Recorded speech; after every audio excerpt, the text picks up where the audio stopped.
Chapter 1 परिमेय संख्या।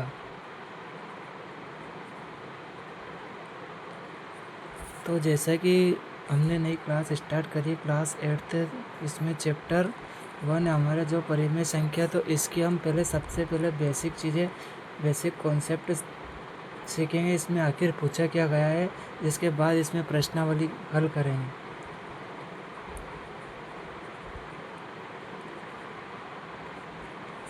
तो आखिर परिमेय संख्या होती क्या है, तो परिमेय संख्या की हम डेफिनेशन देखेंगे, इसके बारे में जानकारी लेंगे, उसके बाद प्रश्नावली हल करेंगे। तो परिमेय संख्या, तो इसकी परिभाषा ये है कि वे संख्याएं जिन्हें p व q के रूप में लिख सकते हैं वह परिमेय संख्या कहलाती है। p व q मतलब p/q। वे संख्याएं जिन्हें p/q के रूप में लिख सकते हैं, p/q के रूप में लिख सकते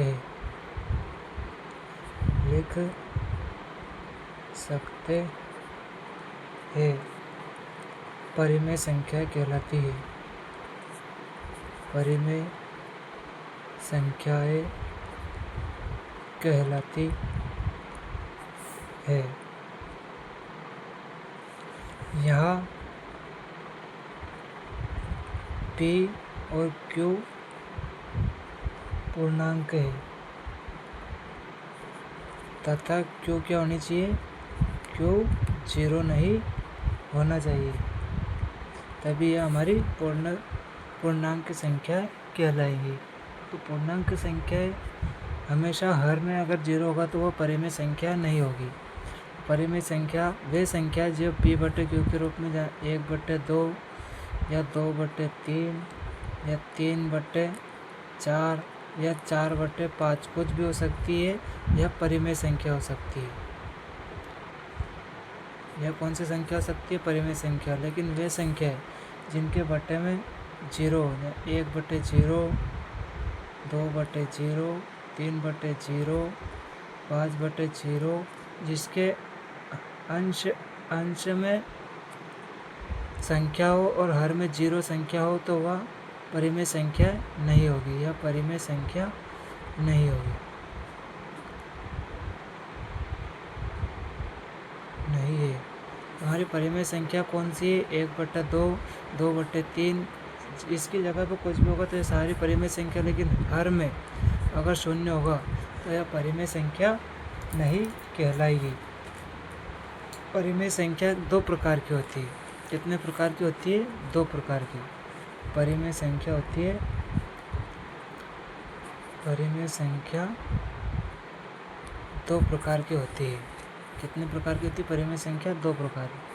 एक तो होती है आपकी धनात्मक और एक होती है आपकी ऋणात्मक। धनात्मक संख्या कौन सी होती है, जैसे 2/3, 3/4, 4/5/6, ये सारी धनात्मक संख्या है जिसके सामने प्लस का निशान हो एवं माइनस का निशान हो, समान चिन्ह हो, वो धनात्मक संख्या होती है। -1/1, -2/2, -5/10, ये सारी धनात्मक संख्या होती है। और ऋणात्मक संख्या कौन सी होती है, जिसका अंश प्लस हो और हर माइनस हो, जैसे -4/3, 3/4, 5/1, 1/6, ये आपकी ऋणात्मक संख्या होती है। जिसका अंश का मान अलग हो और हर का मान अलग हो, वो संख्या है ऋणात्मक संख्या कहलाती है। अब इनका जोड़ना घटाना 4 प्रकार से होता है, जिसका जोड़ हम देखते हैं। जोड़ना 1/3 प्लस 1/4 बराबर 4 12, 4 एकम 4, 3 एकम 3 बराबर 7/12। इसी प्रकार घटाव, गुणा और भाग भी देखेंगे। तो इसका घटाना देखते हैं। 4/3 1/4, यहाँ पर 1/3 मान लेते हैं, सॉरी। 4×3 = 12, 4 एकम 4, 3 एकम 3, 1/12। इसका गुणा देखते हैं। 1/3 इंटू 1/4 बराबर 4×3 12, 1 एकम 1। भाग देखते हैं। 1/3 1/4, भाग में संख्याओं का जो भाग वाले चिन्ह है, इसको संख्या ऊपर नीचे चली जाएगी और ये भाग का चिन्ह गुणा में बदल जाएगा। 1/3 इंटू 4/1 बराबर 3 एकम 3, 4 एकम 4, 4/3। ये परिमेय संख्याओं का जोड़ना, घटाना, गुणा और भाग। अब परिमेय संख्याओं के हम गुणधर्म चेक करेंगे। तो गुणधर्म कैसे होते हैं परिमेय संख्याओं के? परिमेय संख्या जो परिमेय संख्या हमारे पाठ में दी गया है, जो परिमेय संख्या ये हमें गुणधर्म के आधारित ही पूरा चैप्टर है। तो इसका गुणधर्म हम देखते पहले क्रम विनिमयता का। क्रम विनिमयता क्या है? क्रम विनिमयता a + b बराबर होना चाहिए b + 1 है। अगर यह फॉर्मूला हमारा सिद्ध हुआ, जो संख्या इसको जोड़ने पर आ रही है वही संख्या इसको जोड़ने पर आ रही है, तो यह हमारी क्रम विनिमयता का पालन करेगा। तो क्रम विनिमयता में क्या है? क्रम विनिमयता में हम पहले जोड़ना सीखेंगे। जोड़ना, घटाना, गुणा और भाग, ये चारों सीखेंगे क्रम विनिमयता। तो जोड़ना सीखते हैं पहले। 1/3 + 1/4, a की जगह पे ये रख दिया, b की जगह पे ये रख दिया। 1/4 + 1/3। क्या अगर इनका मान दोनों का बराबर आएगा तो ये हमें क्रम विनिमयता कहलाएगा। 4/3 12, 3 + 4/12, 7/12 बराबर 7/12। अतः यह हमारा क्रम विनिमय नियम है। क्रम विनिमय नियम है। इसी प्रकार इसका हम घटाव देख लेते हैं। घटाना क्या है? 1/4 माइनस 1/4 बराबर 1/4 माइनस 1/3। 3 माइनस 1/4 बराबर 1/4 माइनस 1/3। 4×3 12, 4 एकम 4, 3 एकम 3, 4×3 12, 3 एकम 3, 4 एकम 4। तो 12 का ऐसा यहाँ पर 1 आएगा, ये माइनस का। तो यहाँ पर माइनस चिन्ह लग गया, तो ये हमारा क्रम विनिमयता नियम का पालन नहीं करता। इसी प्रकार हम गुणा का देख लेते हैं। गुणा 1/3 इंटू 1/4 बराबर 1/4 इंटू 1/3। 4×3 12, 1/12, 4×3 12, 1/12।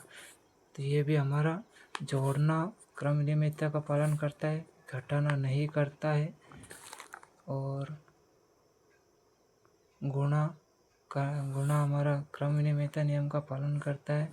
अब देखते हैं भाग। 1/3 भागित 1/4, 1/4 भागित 1/3। तो 1/3 इंटू 4/1, 1/4 इंटू 3/1। तो ये 3/4 4/3 हो जाएगा और ये 3/4 हो जाएगा। तो ये भी क्रम विनिमयता नियम का पालन नहीं करता है। तो जो हमारा क्रम विनिमयता नियम का पालन करता है वह एक तो जोड़ और गुणा और घटाव और भाग, ये हमारा क्रम विनिमयता नियम का पालन नहीं करता है। और दूसरा अपना आता है साहचर्य नियम। साहचर्य नियम, इसी प्रकार हम साहचर्य नियम भी देखेंगे, जो हमें चैप्टर में पढ़ना है। साहचर्यता नियम। साहचर्यता नियम क्या होता है? साहचर्यता नियम ए और बी और सी को जोड़ना, ए बी और सी को जोड़ना। ये ए बी सी साहचर्य नियम कैसे काम करेगा? जब हम कोई भी संख्या ए प्लस बी ये जोड़ेंगे, उसके बाद में सी में जोड़ेंगे, तो उसका मान ए प्लस बी प्लस सी के मान के बराबर होगा, तो साहचर्यता नियम का पालन होगा, अर्थात नहीं होगा। मान ले कैसे? 1/3 ए है और 1/4 बी है और 1/2 सी है। इसी प्रकार इसको लिख लेते हैं 1/3, 1/4, 1/2। अब हम ए और बी को जोड़ेंगे, तो 1/3 प्लस 1/4 प्लस सी, 1/3 प्लस बी को 1/4 प्लस 1/2, 1/2। यहाँ पर 4/3 प्लस 12 प्लस 1/2। यहाँ पर 1/3 प्लस 1 प्लस 2/4। यहाँ पर आ जाएगा 7/12 प्लस 1/2, 1/3 प्लस 3/4, 7 प्लस 1, यहाँ पर आ जाएगा 12, यहाँ पर 12 और 4 3 प्लस 9, यहाँ पर आ जाएगा, सॉरी यहाँ पे 6 आएगा, यहाँ पर 13/12 और यहाँ पर भी आएगा आपका 13/12। तथा सिद्ध हुआ कि हमारा जो जोड़ना होता है वह साहचर्य नियम के बराबर होता है। लेकिन इसका जोड़ना भी साहचर्य नियम का पालन करता है और गुणा भी साहचर्य नियम का पालन करता है। आप गुणा करके देख लेना, या इसका भी पालन करेगा।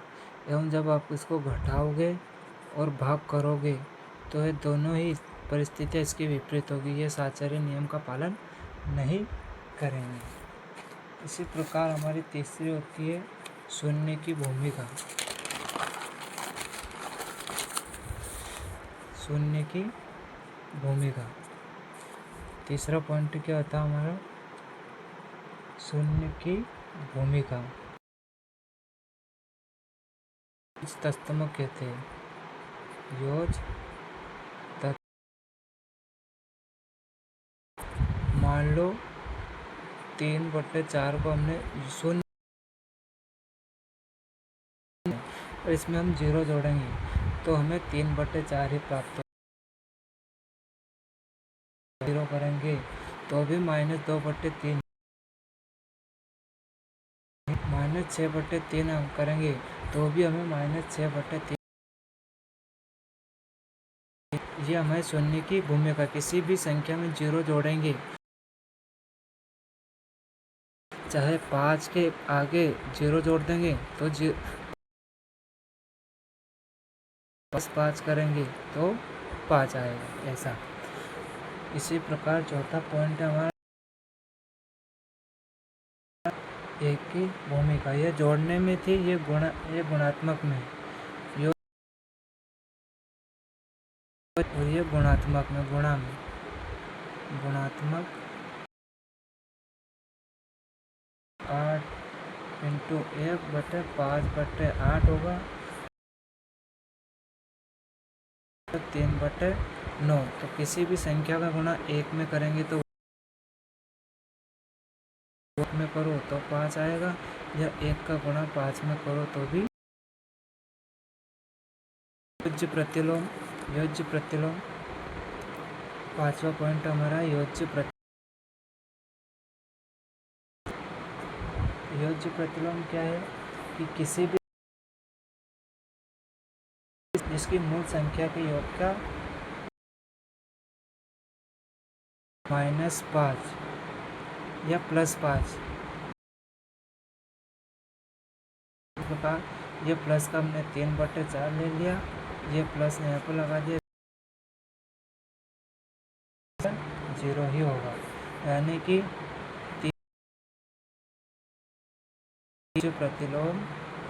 योज्य प्रतिलोम क्या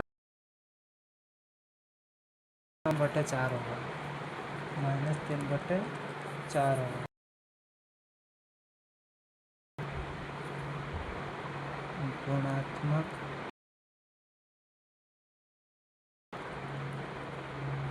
गुणात्मक प्रतिलोम क्या है? मान लो कोई 7, कोई भी संख्या ली हमने 5/5, ये गुणा में, तो इसका गुणात्मक जो प्रतिलोम होगा 5/7 का, वो 5, और इसका गुणन की योग वितर्कता